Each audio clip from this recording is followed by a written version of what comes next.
Okey, kita akan buat 3 double crochet. Okey, double crochet, lilit sekali, masuk dalam ring, tarik keluar. Okey, ada dekat hook 3, lilit sekali, keluar daripada 2, tinggal 2, lilit sekali, keluar daripada 2. Okey, tu dah siap satu double crochet.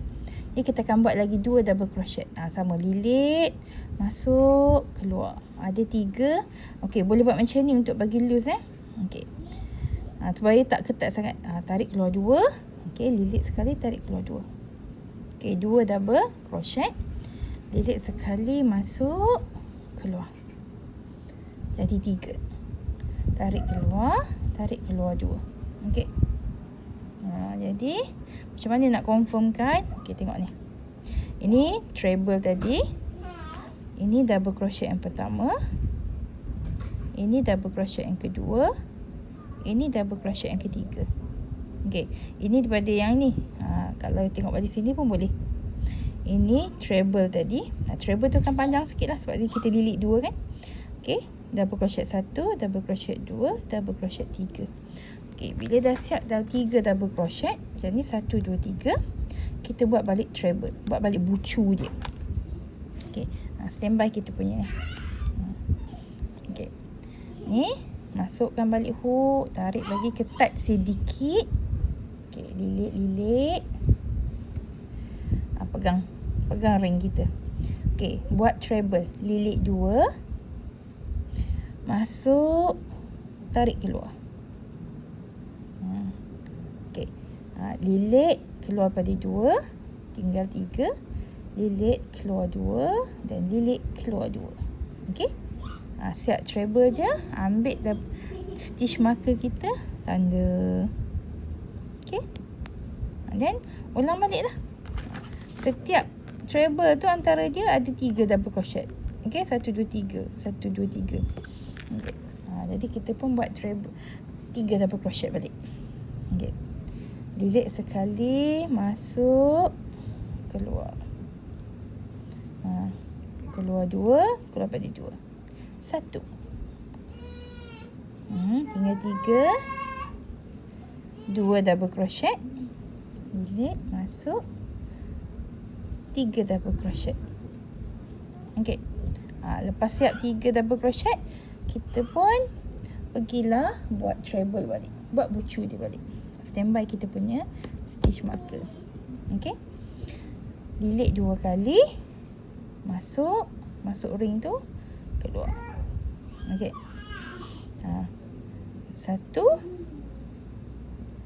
2, 3. Tanda.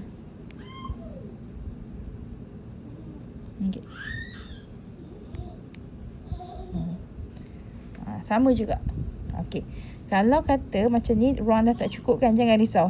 Ni kita boleh kita tolak sikit. Okey. Tu. Tambah sikit. Bagi ada ruang Okey, 3 double crochet balik. Lilit, masuk. 1. Okey.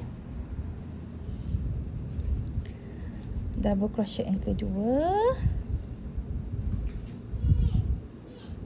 Double crochet yang ketiga.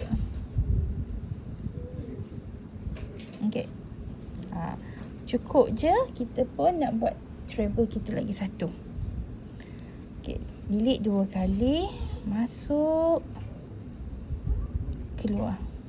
Okey, ada 4 macam biasa, tarik 2, tarik 2, tarik 2. Okey. Jadi ni treble kita yang terakhir. Okey, tengok Okey. Ni. Jadi bucu kita 1, 2, 3, 4. Okey, mari kita tengok balik kita punya diagram kita. Okey, treble 1, treble 2, treble 3, treble 4. Okey, bila dekat treble keempat ni, simbol untuk double crochet ni hanya ada 2. Sebab apa tau? Sebab ni chain 2 ni dia dah declare sebagai double crochet juga. Okey. Jadinya kita hanya perlu buat lagi 2 double crochet. Ya. Macam biasa, buka sikit. Kalau tak cukup ruang, buka sikit, tolak-tolak. Okey. Jadi double crochet 1,